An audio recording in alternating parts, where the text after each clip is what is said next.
James Hansen, the scientist known as the grandfather of climate change, it may be nuclear power that saves us and the planet. Back in the 70s, New Zealand's movers and shakers agreed. Now today's main news story, New Zealand's to have its own nuclear power plant. It will be built on a remote part of the North Auckland harbour. Have you considered any sites yet? Our thinking before was in terms of the Kaipara harbour.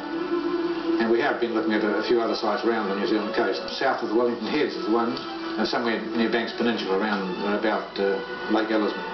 The discovery of the Maui gas field halted our nuclear development, but it could still happen.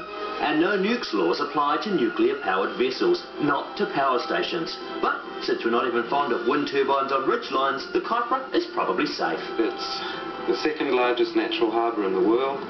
It has never ever been subjected to industrialisation or any of that kind of despoilment.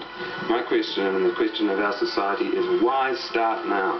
The risks that this can cause genetic damage to people and other living things. It's not a risk, it's almost a certainty. There are currently 30-odd stations operating in America at the present time. It's quite clear that their authorities have come to accept the risks associated with the use of nuclear power. And here in New Zealand, I think the authorities will be forced to take the same sort of risks sometime in the not too distant future.